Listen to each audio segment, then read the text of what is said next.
এ মানব জাতির যখন কোনো বিপদ আপদ মুসিবত আসে, এরা তখন দাঁড়িয়ে বসে শুয়ে, তিনটে শব্দ আছে, দাঁড়িয়ে বসে শুয়ে কাকুতি মিনতি করে আল্লাহ, আমি আল্লাহ আমার কাছে কান্নাকাটা করে। আর যখন আমি ওর বিপদ থেকে উদ্ধার করে দিই, এমন ভাবে বাজারে বুক ফুলিয়ে চলে, ওর যেন কোনো বিপদই হয়নি। ঠিক না বেটি? এই জন্যই বলেছিলাম বাবা চলে। তাহলে তিনটে শব্দ বের হবে, প্রিয়জন, প্রয়োজন, আর একটা কি বললাম, আবেগ আর বিবেক, আর একটা কি বললাম, ভালোবাসা, ভালো লাগা। 4 নম্বর শব্দটা বলছি, খুব ইম্পর্টেন্ট, খুব ইম্পর্টেন্ট। ইতিহাস, পরিহাস। কি বললাম বাবা? পরিহাস মানে কি জানেন? ঠাট্টা, ঠাট্টা বলে না, ওকে পরিহাস করছে মানে ঠাট্টা করছে, তুচ্ছ তাচ্ছিল্য করে, তাকে বলে পরিহাস। আর ইতিহাস তো মানে জানেন,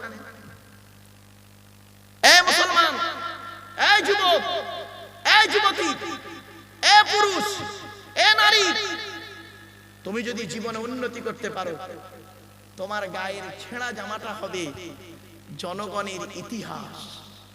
আর যদি জীবনে উন্নতি করতে না পারো, তোমার গায়ের সুন্দর পোশাকটা হবে জনগণের পরিহাস, ঠাট্টা। কিছু বুঝতে পারছেন না? এটা হতে পারে ইবাদতের দিক থেকে, বা কোন যে কোনো, এই শব্দটা যে কোনো জায়গায় লাগাতে।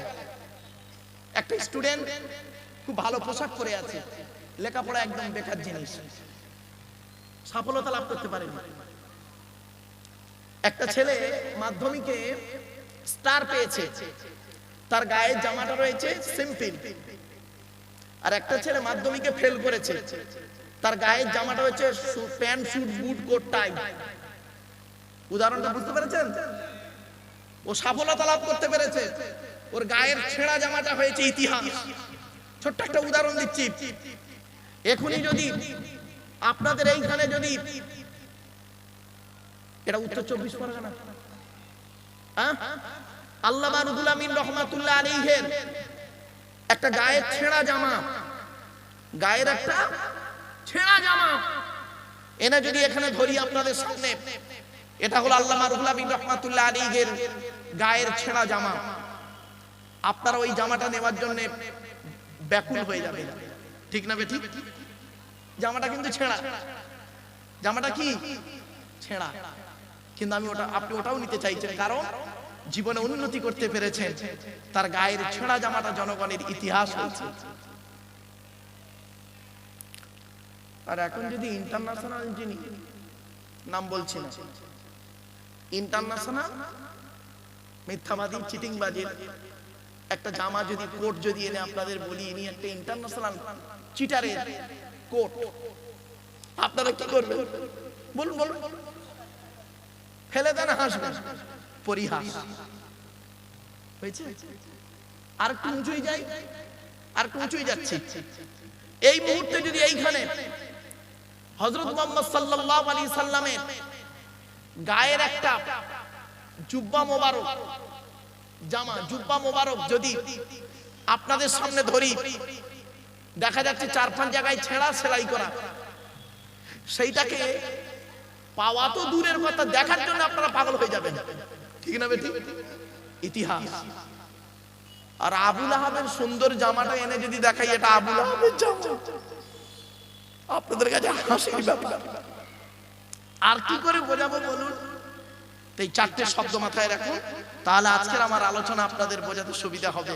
প্রিয়জন, প্রয়োজন, আর একটা কি বললাম, আবেগ, বিবেক, আর একটা কি বললাম, ভালোবাসা, ভালো লাগা। 3-4 নাম্বারটা কি বললাম, ইতিহাস, পরিহাস। বন্ধু, 4টে শব্দ ঠিক রাখুন, তাহলে আমার আলোচনাটা করতে সুবিধা হবে। চলো, বলেছিলাম না আপনাদেরকে, জলসা কমিটি হতে গেলে 3টে জিনিস লাগবে। 1 নাম্বার বলেছিলাম সৎ, 2 নাম্বার বলেছিলাম কি, হালাল খাবার, 3 নাম্বারটা হলো কি জানেন, 5 ওয়াক্ত নামাজি হতে হবে। শুধু জলসা কমিটি নয়, বক্তা শ্রোতা কমিটি সকলকেই 5 ওয়াক্ত নামাজ পড়তে হবে। এই কোরআনে বিভিন্ন অ্যাঙ্গেলে আছে 82 জায়গায় নামাজের কথা, আর এই কোরআনে বিভিন্ন অ্যাঙ্গেলে আছে 92 জায়গায় লেখাপড়ার কথা। কোন সংখ্যাটা বেশি, 82 না 92? তাহলে লেখাপড়ায় পিছিয়ে কেন মুসলমান? কোরআনের প্রথম বাক্য ছিল ইকরা, রিড, পড়ো পড়ো পড়ো। আর আমাদের প্রথম বাক্য এখন বর্তমানে জলসার সময় গেল গেল গেল, পেট শান্তি দুনিয়া শান্তি। অনেক মুসলমান এখানে আছে যাদের বাড়িতে গিয়ে দেখবেন সানসেট গুলোতে বড় বড় কেতাব কেনা আছে, ছেলে আমার মাস্টার, ডাক্তার, ইঞ্জিনিয়ার, প্রফেসর হবে, কোর্টের জজ হবে, আলেম হবে। আবার অনেক মুসলমানের বাড়িতে গিয়ে দেখবেন সানসেট গুলোতে বিশাল বড় বড় তরকারির হাঁড়ি আছে, মাল বগরাইতে বেরোবে। ঠিক না বেটি? হাঁড়ি দিয়ে ঘর ভর্তি না করে পুস্তক দিয়ে ঘর ভর্তি করুন। ছেলেকে ধনী না বানিয়ে জ্ঞানী বানিয়ে যান। ছেলেকে ধনী না বানিয়ে জ্ঞানী বানিয়ে যান। ধনীটা হলো ক্ষণস্থায়ী, জ্ঞানীটা হলো চিরস্থায়ী। ধন সম্পদ আজ আছে কাল নাও থাকতে পারে, জ্ঞান কিন্তু পরিবর্তন হবে না। যত চর্চা করবে তত বাড়বে। ঠিক না বেটি? কথাটা মাথায় রাখুন। মুহাম্মদ সাল্লাল্লাহু আলাইহি ওয়াসাল্লাম এটাই বোঝাতে চেয়েছিলেন পৃথিবীর মানুষকে। আর জ্ঞান যদি হলো আল ইলমু নূরুন, জ্ঞান হলো একটা জ্যোতি, আর অন্ধকারকে দূরীভূত করে। তো জ্ঞানী লোকের পাশে বসলে কি হয়? নিজের অন্তর থেকে ময়লাগুলো দূরীভূত হয়। এমন জ্ঞানী লোকের সন্ধান করুন। ছোট্ট উদাহরণ দিলাম, চলো এবার আসছি মসজিদ কমিটি। বলবো? হ্যাঁ, রেগে যাবেন না তো কেউ? ঠিক আছে।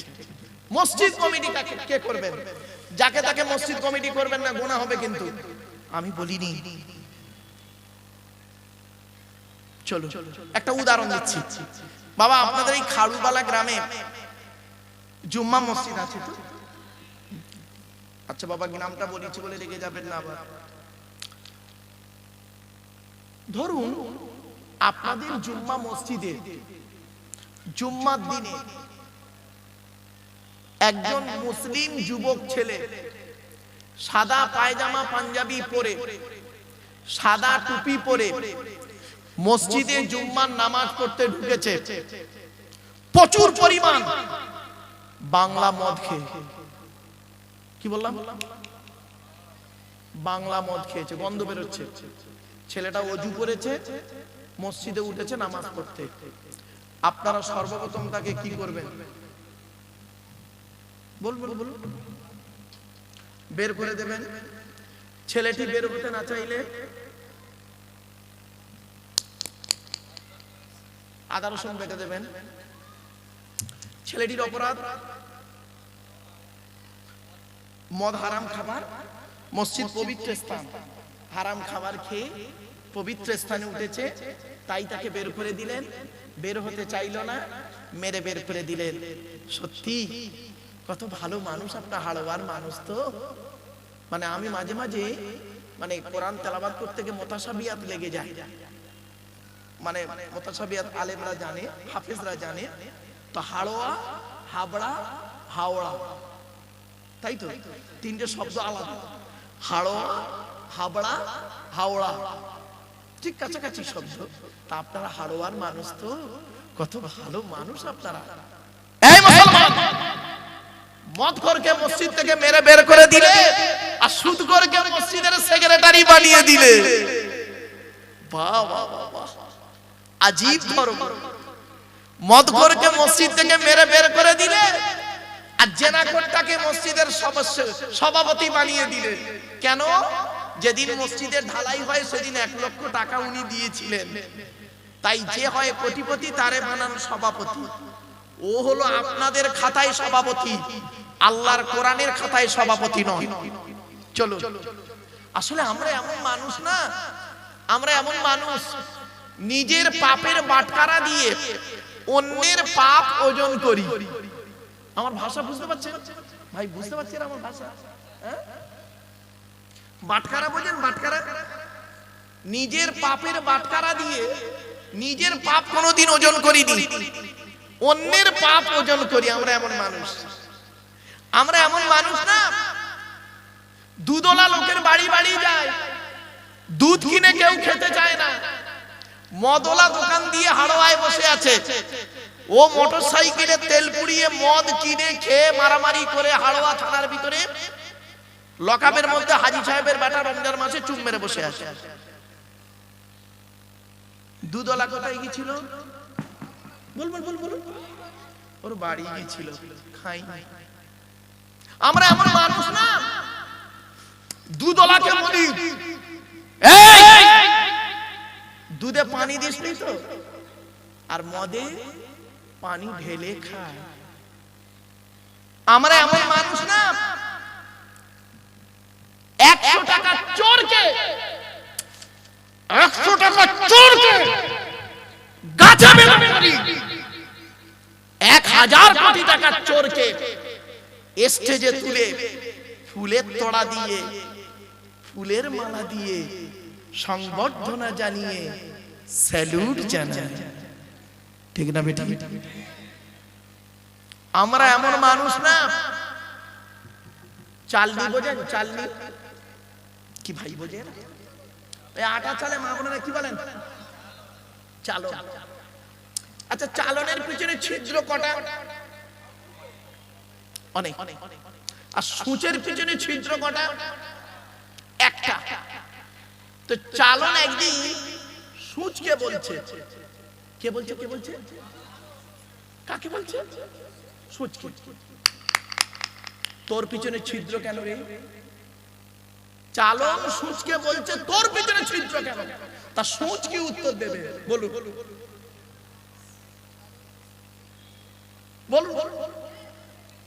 সূচ এটাই বলবে, আমার তো একটা আর তোর 1000টা।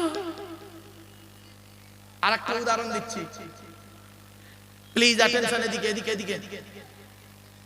আমি একটা আঙুল আপনার দিকে লাগিয়ে বললাম আপনি চিটিংবাজ, সরি ক্ষমা চেয়ে নিলাম। একটা আঙুল আপনার দিকে লাগিয়ে বললাম আপনি চিটিংবাজ। 3টা আঙুল কোন দিকে? টিভির চিটিংবাজ। বাড়িতে গিয়ে ভাববেন আমার ওয়াজ। চলো, মসজিদ কমিটি কাকে করবেন? আচ্ছা, মসজিদ কার ঘর? জোরে বলো। দলিল কোথায়? কোরআনে। ওয়া আন্নাল মাসাজিদা লিল্লাহি ফালা তাদউ মা'আল্লাহি আহাদা। 29 পারা সূরা জিন। মসজিদগুলি হলো আমার জন্য। আল্লাহ বলছেন মসজিদগুলি আমার জন্য, আমি ছাড়া কারোর আরাধনা উপাসনা করিও না। তাহলে বোঝা গেল মসজিদ হলো আল্লাহর ঘর। আচ্ছা বাপেরা, মসজিদ যদি আল্লাহর ঘর হয় তো মসজিদের কমিটি করবে কে? বলুন বলুন। যার ঘর সে। এটা বলতে কি কষ্ট হলো? মসজিদ যদি আল্লাহর ঘর হয় তা কমিটি করবে কে? আল্লাহ। তো কোরআনে তো আল্লাহ মসজিদ কমিটি করে দিয়েছে। আপনি জানেননি, মানেননি, বোঝেননি, তাই করেননি। আমি আয়াত দিয়ে দিচ্ছি, চলো। মসজিদ কমিটি কে হবে? আল্লাহ কোরআনে বলছেন আমার ঘরের কমিটি ওই লোকটাই হবে, আমার ঘরের দায়িত্ব ওই লোকটাই নেবে যার ভিতরে কমসে কম 5টা গুণ থাকবে। কটা? আয়াতটা পড়ি, মনে রাখবেন। ইন্নামা ইয়া'মুরু মাসাজিদাল্লাহি মান আমানা বিল্লাহি ওয়াল ইয়াউমিল আখিরি ওয়া আকামাস সালাতা ওয়া আতাজ যাকাত ওয়া লাম ইয়াখশা ইল্লাল্লাহ ফাআসা উলাইকা আন ইয়াকুনু মিনাল মুহতাদিন। 10 নম্বর পারার 8 নম্বর পৃষ্ঠা 9 নম্বর লাইন, সূরার নাম সূরা তাওবার 18 নম্বর আয়াত। আল্লাহ বলছে মসজিদের দায়িত্ব তারাই নেবে যাদের মধ্যে কমসে কম 5টা গুণ থাকবে। 1 নাম্বার হলো মান আমানা বিল্লাহ, যে ব্যক্তি 100% আল্লাহকে বিশ্বাস করবে। দুই নাম্বার হলো ওয়াল ইয়াউমিল আখিরি, কিয়ামতকে 100% বিশ্বাস করবে। তিন নাম্বারটা খুব ইম্পর্টেন্ট, ওয়া আকামাস সালাত, 5 ওয়াক্ত নামাজ আদায় করবে। অনেক মসজিদ কমিটি 5 ওয়াক্ত নামাজ পড়ে না, ঠিক না বেটা? কেন তাকে কমিটিতে রেখেছেন? কিয়ামতের মাঠে চলুন, এই মাঠে আর দেখা হবে না, কিয়ামতের মাঠে আদা রসুন পড়বে, কমিটি হওয়া স্বাদ মিটে যাবে। 4 নাম্বার হলো ওয়া আতাজ যাকাত, যাকাত আদায় করতে হবে। যদি যাকাত ফরজ হয় আদায় করবে, গরীব হলে আদায় করতে হবে না, কোরআন বলছে। 5 নাম্বার হলো ওয়ালাম ইয়াখশা ইল্লাল্লাহ, আল্লাহ ছাড়া কাউকে ভয় করবে না। এই 5টা গুণ যার মধ্যে থাকবে, ওই ব্যক্তি মসজিদ কমিটি হওয়ার যোগ্য ব্যক্তি। আমি বলিনি, কোরআনে আয়াত দিয়ে বলে দিলাম, মানা না মানা আপনাদের ব্যাপার। চলো, তাই এজন্য অনুরোধ করে বলে যাচ্ছি, শুরু করেছিলাম দরুদ শরীফ থেকে চলে এসেছিলাম, মনে পড়ছে? এজন্য দরুদ শরীফ যখন পড়বেন, আন্তরিকতা নিয়ে দরুদ শরীফটা পড়বেন। আল্লাহুম্মা সাল্লি আলা সাইয়্যিদিনা মাওলানা মুহাম্মদ ওয়া আলা আলি, ওয়ালা আলে নয়, ওয়ালা আলে বলবেন না, ওয়া আলা আলি, ওয়া আলা আলি সাইয়্যিদিনা মাওলানা মুহাম্মদ। একবার উচ্চ আওয়াজে দরুদ, আল্লাহুম্মা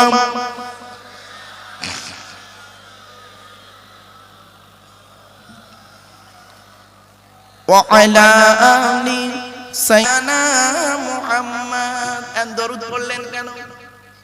লাভ কি, লস কি, ঠিক না বেটি? জানতে হবে না? চলো, দরুদ পড়লে লাভ কি, না পড়লে লস কি, হাদিসগুলো শুনে নিন। এখন দরুদ পড়তে হবে নবীর উপরে, তার দলিল কি? 22 নম্বর পারা 5 নম্বর পৃষ্ঠা 6 নম্বর লাইন, সূরার নাম সূরা আযাবের 56 নম্বর আয়াত।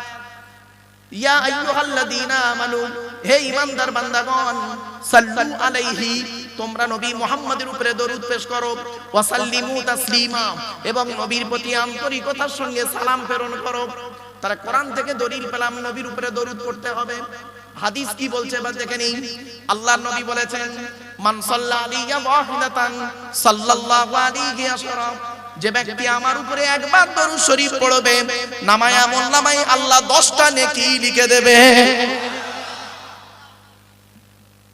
কোন বক্তা যদি স্টেজে 2 বার 3 বার 4 বার দরুদ শরীফ পড়ায়, অনেক ব্যক্তি আছে তারা হয়তো মনে মনে করে দরুদ শরীফ পড়ে টাইম পাস করাচ্ছে, আসলে ওর জ্ঞান তো নেই, ও তো হাদিস জানে না, মূর্খ মানুষ।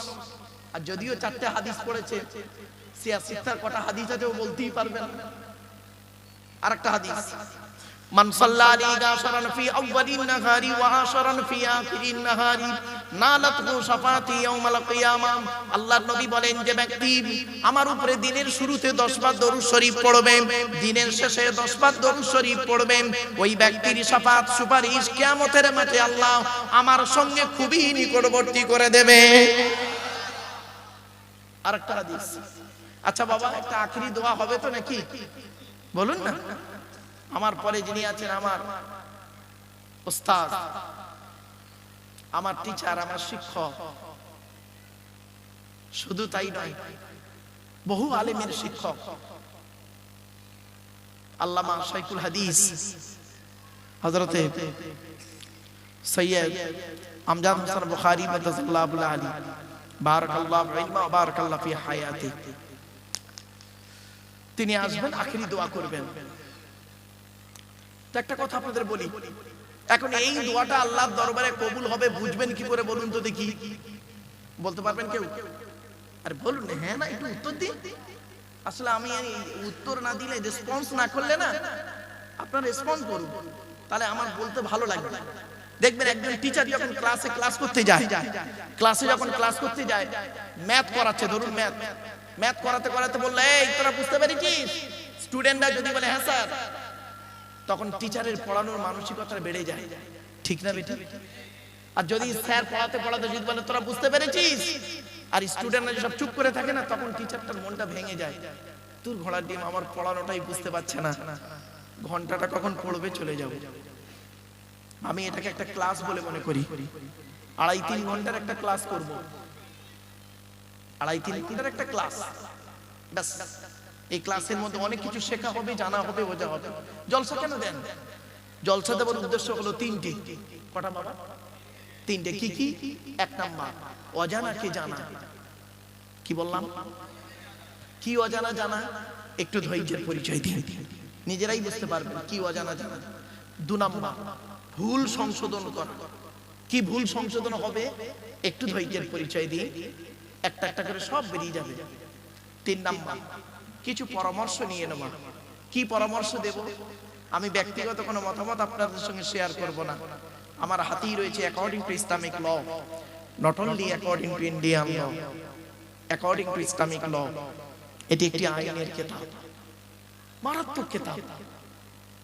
এই কিতাব আল্লাহর বাণী। এখান থেকে কিছু পরামর্শ আপনাদেরকে দেব। আর এই কিতাব যার উপরে নাযিল হয়েছিল তিনি হলেন বিশ্বনবী মুহাম্মদ সাল্লাল্লাহু আলাইহি ওয়াসাল্লাম। তার মুখস্থিত বাণী কথাকার সমর্থনকে হাদিস বলে। সেখান থেকে কিছু পরামর্শ আপনাদেরকে দেব, ব্যাস। এই 3টে কারণে জলসা দেওয়া হয়। শুনে নিন, একটু ছোট্ট করে একটা উদাহরণ দিয়ে দিচ্ছি। পৃথিবীতে মোট নবী এসেছেন কটা জানেন? 1,24,000। কত বললাম? রসুল এসেছেন কটা? 313 অথবা 315 জন। কিতাব এসেছে কটা? 104টা। কত? 104টা। 100টা হলো সহিফা, ছোট ছোট চিরকুট। কাদের উপরে কটা এলো? শুনে নিন একটু। আদম নবীর উপরে এসেছে 10টা। 10টা। ইব্রাহিম নবীর উপরে এসেছে 10টা। কত হলো? 20টা। শীষ নবীর উপরে এসেছে 30টা। কত হলো? 50টা। ইদ্রিস নবীর উপরে এসেছে 50টা। কত হলো? 100টা। এবার 101 নাম্বার কিতাবের নাম শুনুন। 4টা হলো বড় বড় কিতাব। পৃথিবীর সবথেকে বড় কিতাব, আকারে বড়, নাম হলো তার তাওরাত। হিব্রু ভাষায় নাযিল হয়েছিল। মুসা নবীর উপরে 40 দিন ধরে 1000 পারা। কত কত? এগুলো মনে রাখবেন। 1000 পারা বিশিষ্ট 40 দিন ধরে হিব্রু ভাষায় মুসা নবীর উপরে তুর পাহাড়ে তাওরাত নাযিল হলো। যেদিন শুরু হয়েছিল সেদিন ছিল রমজান মাসের 6 তারিখ। 102 নাম্বার কিতাব। কিতাবটার নাম হলো জবুর কিতাব। গ্রিক ভাষা। কোন ভাষা? এগুলো মনে রাখবেন। জবুর কিতাব গ্রিক ভাষায় দাউদ নবীর উপরে 150 পারা বিশিষ্ট। কত পারা? 150 পারা বিশিষ্ট নাযিল হয়েছে কবে? রমজান মাসের 8 তারিখে। তাহলে 102 নাম্বার কিতাব। 103 নাম্বার কিতাব। কিতাবটার নাম হলো ইনজিল। সুরিয়ানি ভাষা। কি ভাষা? সুরিয়ানি ভাষা। ঈসা নবীর উপরে 27 পারা বিশিষ্ট রমজান মাসের 18 তারিখে নাযিল হলো। 104 নাম্বার কিতাব।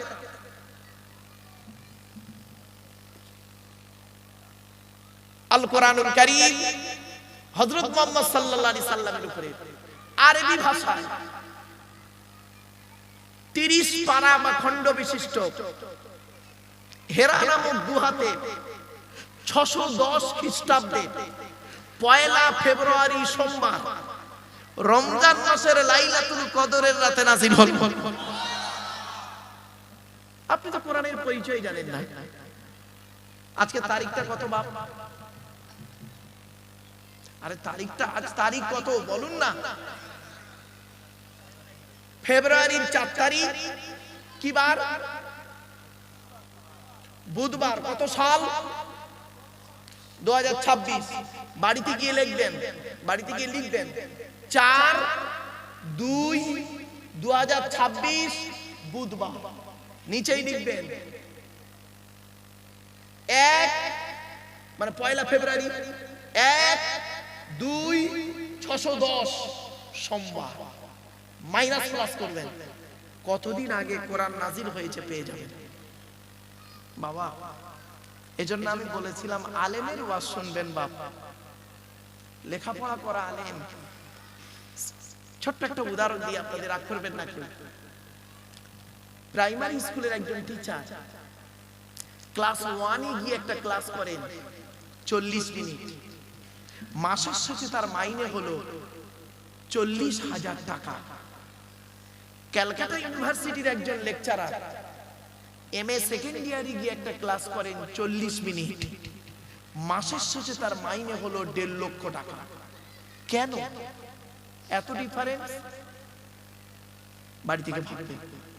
সব জায়গায় যদি পরিশ্রম করলে সফলতা আসতো, তাহলে বনের রাজা গাধাই হতো, সিংহ হতো না।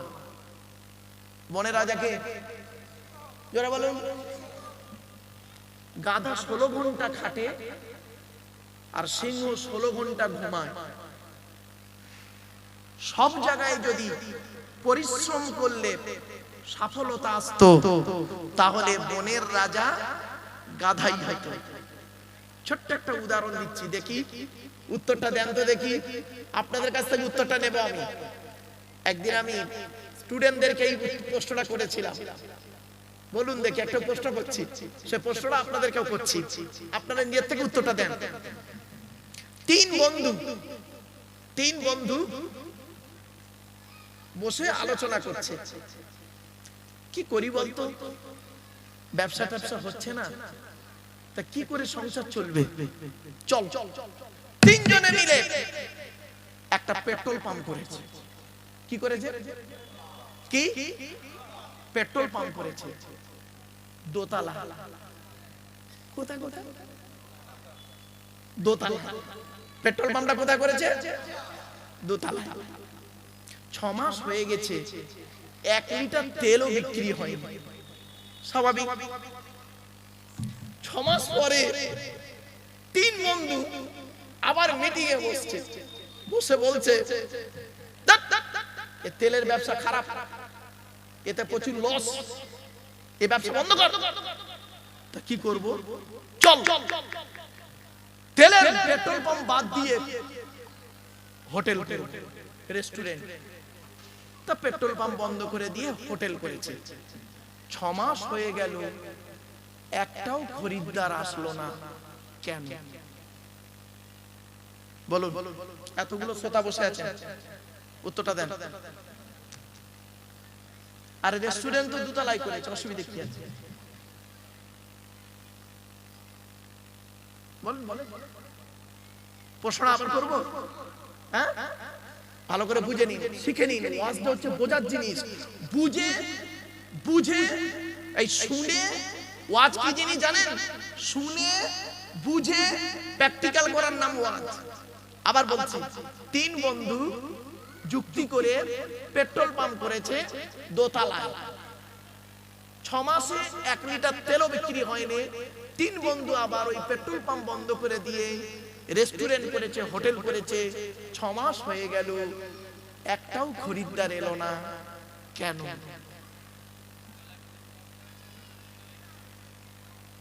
আর দুতলায় তো রেস্টুরেন্ট করেছে, পেট্রোল পাম্প বন্ধ করে দিস। বুঝতে পারেন না বাবা? মাস্টার ডিগ্রি ছেলেরা বলতে গিয়ে হেঁপিয়ে গেছে। দেখি উত্তরটা দিয়ে দেবো, এত সময় না নিয়ে উত্তরটা দেবো। হ্যাঁ, এই দেখেন। আচ্ছা, পেট্রোল পাম্পটা করেছে কোথায়? দোতলা। সাইনবোর্ডটাই কি প্রথমে লিখেছিল? Petrol pump. এখন ভেতরে হোটেল করেছে, উপরে বাইরে কি লেখা আছে? ওর সাইনবোর্ডটা পাল্টাতে ভুলে গেছে। সামান্য একটু ভুলের জন্য ওর হোটেলও চললো না, পেট্রোল পাম্প চলে। বাবাজি ওয়াজ কি জিনিস আবার বুঝতে পারছেন? চল অসুবিধা হচ্ছে আপনাদের? হ্যাঁ আর একটু হবে না? বন্ধ করে দেবো? হবে? একবার তাকবীর দেন, নারায়ে তাকবীর, নারায়ে তাকবীর। একবার দরুদ শরীফ আল্লাহুম্মা। ও ভাই জলসার কাগজ নেই? গ্রামের নাম কি?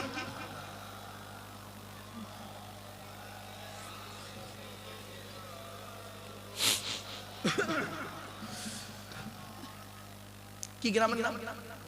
খাড়ুবালা হাফিজিয়া মাদ্রাসা। ধন্য গো ধন্য তুমি খাড়ুবালার মাদ্রাসা, তোমার বুকে শিখিছে সবাই আল কোরআনের পাক ভাষা। বলবো না? বলবো নি? বলবো? ভালো করে শুনুন। ধন্য গো ধন্য তুমি খাড়ুবালার মাদ্রাসা, তোমার বুকে শিখিছে সবাই আল কোরআনের পাক ভাষা। ছোট ছোট ছেলে মেয়ে বুকে কিতাব লইয়া সাজ সকালে আসছে তারা, তোমায় তারা জানিয়া। ও মুসলমান নর নারী, শান্তি যদি পেতে চাও খাড়ুবালার মাদ্রাসাতে ছেলে মেয়ে পড়তে দাও। কেন? কেন? কবর আযাব হবে যখন তোমার আমার উপরে, ছেলে মেয়ে পড়বে কোরআন শান্তি পাবে কবরে। কবর আযাব হবে যখন তোমার আমার উপরে, ছেলে মেয়ে পড়বে কোরআন শান্তি পাবে কবরে। মৌতেরি কষ্ট কঠিন শুনে রেখো মুসলমান, কোরআন শরীফ পড়লে পাশে জাকান্দানি হয় আসান। ধন্য গো ধন্য তুমি খাড়ুবালার মাদ্রাসা, তোমার বুকে শিখিছে সবাই আল কোরআনের পাক ভাষা। ছোট ছোট ছেলে মেয়ে বুকে কিতাব লইয়া সাজ সকালে আসছে তারা, তোমায় তারা জানিয়া। ও মুসলমান নর নারী, শান্তি যদি পেতে চাও খাড়ুবালার মাদ্রাসাতে ছেলে মেয়ে পড়তে দাও। কেন?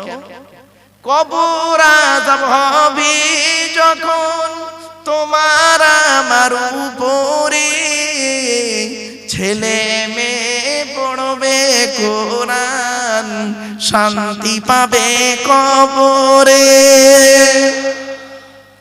মৌতেরি কষ্ট কঠিন শুনে রেখো মুসলমান, কোরআন শরীফ পড়লে পাশে জাকান্দানি হই আসান। খাড়ুবালার বাসিন্দারা জানাই তোমাদের সালাম, তোমাদেরই অর্থ দানে তৈরি যেই প্রতিষ্ঠান। ঠিক না বেটি? খাড়ুবালার বাসিন্দারা জানাই তোমাদের সালাম, তোমাদেরই অর্থ দানে তৈরি যেই প্রতিষ্ঠান। ব্যবসায়ীদের জানাই আরো হাজার হাজার আসসালাম। চাষবাসে চাকুরি ব্যবসায় করেন খোদা লাভবান। অবশেষে জানাই আমি, শোনো যত শ্রোতাগণ, খাড়ুবালার ফুলের বাগান করোনা যে বিরান।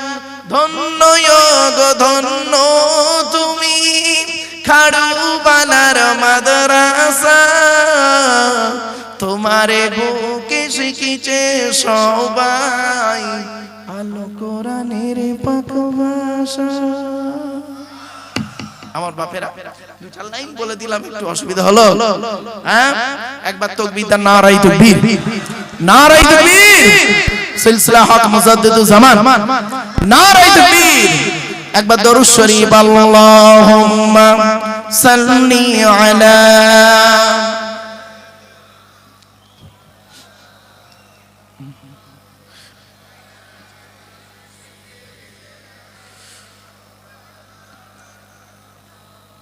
আমার বাপেরা, এতক্ষণ আপনাদের কাছে একটা হাদিস বলতে গিয়ে অনেক দূর চলে গেছিলাম।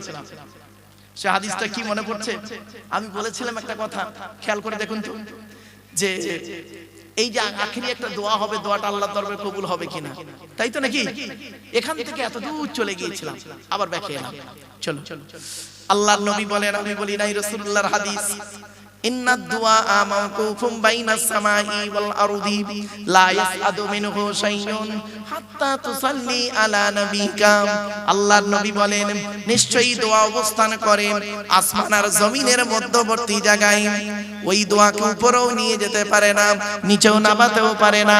হাত্তা তুসাল্লি আলা নবিকা, যতক্ষণ পর্যন্ত তোমরা নবীর উপরে দরুদ পাঠ না করে দোয়া চাও, অর্থাৎ নবীর উপরে দরুদ পড়ে দোয়া চাইলে ওই দোয়া আল্লাহর দরবারে কবুল হয়ে যায়।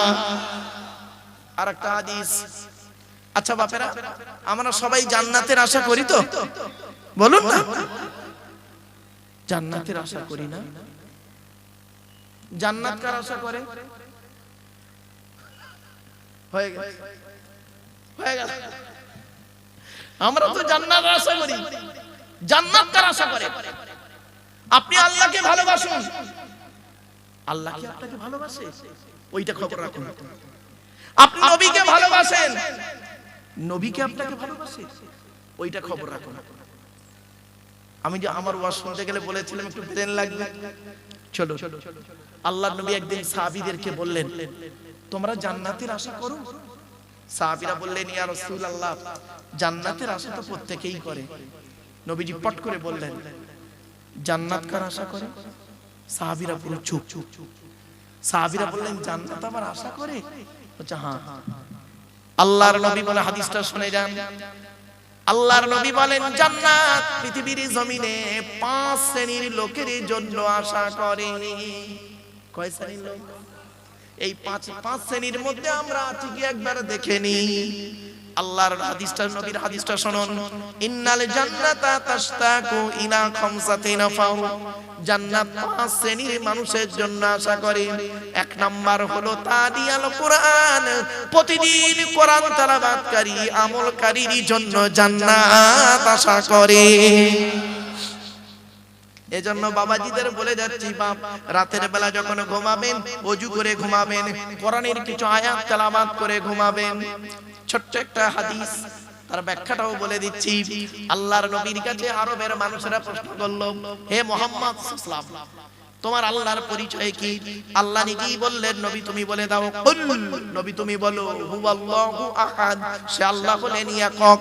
আল্লাহুস সামাদ, আল্লাহ হলেন অমুখপেক্ষী। আল্লাহ কারোর মুখপেক্ষী নন, সারা পৃথিবী তার মুখপেক্ষী। 3 নাম্বার হলো লাম ইয়ালিদ ওয়া লাম ইউলাদ, আল্লাহ কাউকে জন্ম দেয়নি, আল্লাহ কেউ জন্ম দেয়নি। 4 নাম্বার হলো ওয়া লাম ইয়াকুল্লাহু কুফুয়ান আহাদ, আল্লাহর সমকক্ষ কেউই নেই। আচ্ছা বাবা, এই সূরাটা আপনাদের অনেকের মুখস্থ নেই। আবার পড়লাম কি করতে? 4টে কারণে পড়লাম, শুনে নিন।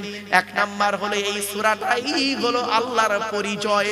গোটা কোরআনের ভিতরে আল্লাহর পরিচয় হলো মাত্র এই চারটে জিনিস। শুনে নিন, আল্লাহর পরিচয় হলো চারটে, নবীদের পরিচয় হলো তিনটে, আর আমাদের পরিচয় হলো মাত্র দুটো। আল্লাহ বলছে আমার পরিচয় চারটে, আমার নবীদের পরিচয় তিনটে, দুটো, দুটোই তো পারিসনি। জান্নাতুল ফেরদাউসের আশা করে উনি বসে আছেন। আল্লাহ বলে তোদের দুটো পরিচয় তাও পারিসনি। চলো না গিয়ে যাই। এক নাম্বার রাসূল বললেন, শুনে রেখে দিন, এক নাম্বার হলো এই সূরাটি যে আল্লাহর পরিচয় সেটা জানিয়ে দিলাম। দুই নাম্বার হলো এই সূরাটি আরবি ভাষায় বাংলায় ট্রান্সলেট করে বলে দিলাম। তিন নাম্বার হলো এই সূরাটির মধ্যে চারটে ধর্ম বেরিয়েছে, ইসলাম, ইহুদি, খ্রিস্টান, মুশরিক, চারটে ধর্ম বেরিয়েছে। চার নাম্বার হলো আল্লাহর নবী বলেছেন কোন ব্যক্তি যদি তিনবার কুল হুয়াল্লাহ সূরা যদি পাঠ করে, এক খতম কোরআন শরীফ পড়ার সওয়াব আল্লাহ লিখে দেবে। বাপেরা রাতের বেলা যখন ঘুমাবেন কুল হুয়াল্লাহ সূরা তিনবার পড়ে ঘুমাবেন, কুল আউযু বিরাব্বিল ফালাক, কুল আউযু বিরাব্বিন নাস একবার করে পড়ে ঘুমাবেন, আয়াতুল কুরসি সূরা ফাতিহা পড়ে আর যদি দরুদ শরীফ পড়ে গায়ে ফুঁক দিয়ে ঘুমান, ওই বাড়িতে জিন ভূত পরি জাদু বানটোনা কিছুই লাগবে না। আমার বাবাজিরা ইসলাম শেখাতে চায়, আপনারা শুধু শুনতে চান, ঠিক না? ইসলাম শেখাতে চায়, আপনারা শুনতে ভালোবাসেন, আপনারা শিখতে ভালোবাসেন না। রাগ করবেন না, চলুন এগিয়ে যাচ্ছি, একটা একটা করে প্রমাণ দিয়ে দিচ্ছি। আল্লাহর নবী একদিন ফজরের নামাজের পরে দাঁড়িয়ে আছেন। একজন সাহাবী বললেন, ইয়া রাসূলুল্লাহ, ইয়া রাসূলুল্লাহ, আমি কোরআনকে অত্যন্ত ভালোবাসি। আল্লাহর নবী বললেন, আলহামদুলিল্লাহ। রাসূল বললেন, কি জানতে চাইছো বলো? বলে, ইয়া রাসূলুল্লাহ, কোরআনের ভিতর থেকে একটা সূরাকে আমি অত্যন্ত বেশি ভালোবাসি। গোটা কোরআনের থেকে ওই সূরাটার মতো বেশি ভালোবাসার কোন সূরাকে বাসি না। আল্লাহর নবী বললেন, সূরাটির নাম কি বলো? তো সাহাবী বললেন, ওই সূরাটি হলো কুল হুয়াল্লাহ সূরা। আল্লাহর নবী বলেন, ও আমার সাহাবী, কুল হুয়াল্লাহ সূরা মহব্বত করার কারণে কিয়ামতের মাঠে আল্লাহ তোমার নাজাত দিয়ে দেবে। এই জন্য আপনাদেরকে বলে গেলাম, নবী বললেন, ইন্নাল জান্নাতা তাশতাকু ইলা খামসাতি নাফার, জান্নাত পাঁচ শ্রেণীর মানুষের জন্য আশা করে। এক নাম্বার হলো তালিয়াল কোরআন, প্রতিদিন কোরআন তেলাওয়াতকারী মানুষের জন্য জান্নাত আশা করে। রাসূল বললেন, খায়রুকুম মান তাআল্লামাল কুরআনা ওয়া আল্লামাহু, তোমাদের মধ্যে উত্তম ব্যক্তি হলো ওই লোকটা যে নিজে কোরআন শিক্ষা করেছে, অপরকে কোরআন শিক্ষা দিয়েছে। রাসূলের আরো একটা হাদিস বলে যাচ্ছি, মান ক্বারা আল কুরআনা হরফান ফালাহু আশরু হাসানা, যে ব্যক্তি কোরআন থেকে একটা অক্ষর পড়বে, নামায় আমল নামায় আল্লাহ তার 10টা নেকি লিখে দেবে। এখন কোরআনে কত অক্ষর আছে? এখন কোরআনের পরিচয় আপনাদের দিয়ে দিই, শুনে নিন। এই কোরআন আল্লাহর তরফ থেকে জিবরাইলের মাধ্যমে হযরত মুহাম্মদ সাল্লাল্লাহু আলাইহি ওয়াসাল্লামের উপরে আরবের মক্কা নগরের নিকটবর্তী একটি গুহাটির নাম হলো হেরা। হেরা নামক গুহাতে 610 খ্রিস্টাব্দে 1 ফেব্রুয়ারি সোমবার কোরআনের প্রথম আয়াত নাজিল হলো, ইকরা রিড, পড়ো পড়ো পড়ো। এই কোরআনের ভিতরে কি আছে? 30টা পারা, 540টা রুকু, 114টা সূরা, 14 থেকে 15 খানা সাজদা, 7টা মানজিল, 8 থেকে 12 খানা সাক্তা, 6666টা আয়াত, কেউ বলেছেন 6236টা আয়াত, 3,23,215টা অক্ষর। এই কোরআন 22 বছর 9 মাস 14 দিন, কম বেশি 23 বছর ধরে কোন ঘটনাকে কেন্দ্র করে, কোন ব্যক্তিকে কেন্দ্র করে, কোন বস্তুকে কেন্দ্র করে, কোন জায়গাকে কেন্দ্র করে কোরআনের আয়াতগুলো নাযিল হয়েছে। 6000 আয়াত নাযিল হয়েছে, 12000 জায়গায় নাযিল হয়েছে। কত জায়গার নাম জানেন? শুধু মক্কা আর মদিনাই তো জানেন। ওই সূরার প্রথমে লেখা আছে সূরাতুল বাকারা মাদানিয়া, ওইটুকুই জানেন। 12000 জায়গায় নাযিল হয়েছে এই কোরআনের আয়াতগুলো। একটা বলবো, একটা বলবো কি বলুন? এই দেখেন, আল্লাহর নবী একদিন মসজিদে নববীতে বসে আছেন। আল্লাহর নবীর ডান দিকে বসেছিলেন হযরত আবু বকর সিদ্দিক রাদিয়াল্লাহু তাআলা আনহু, নবীর বাম দিকে বসতেন হযরত ওমর ফারুক রাদিয়াল্লাহু তাআলা আনহু।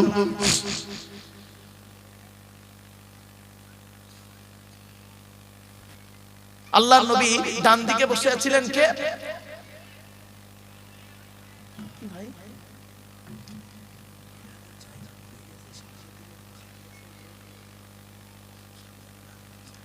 ও মা বোনেরা, আপনাদের জায়গা অত্যাধিক হয়ে গেছে, মানে মা বোনরা প্রচুর এসেছেন। আমি আজকের মা বোনদের সম্পর্কে কিছু আলোচনা রাখবো ইনশাআল্লাহ। আমার মায়েরা বোনেরা, আপনারা একটু আগিয়ে এগিয়ে আসুন। মা আপনি বসুন, অন্যকে বসার সুযোগ করে দিন। এজন্য আপনাদেরকে আমি অনুরোধ করছি, মায়েরা বোনেরা আপনারা একটু আগিয়ে এগিয়ে আসুন, পেছনে মায়েদেরকে বোনেদেরকে বসার সুযোগ করে দিন। চলেন প্লিজ অ্যাটেনশন এদিকে। আল্লাহর নবীর ডান দিকে বসেছিলেন কে? আচ্ছা, হযরত আবু বকর নবীজির কে হন? শ্বশুর হন। কে? শ্বশুর। আচ্ছা, কে বড়, জামাই বড় না শ্বশুর বড়?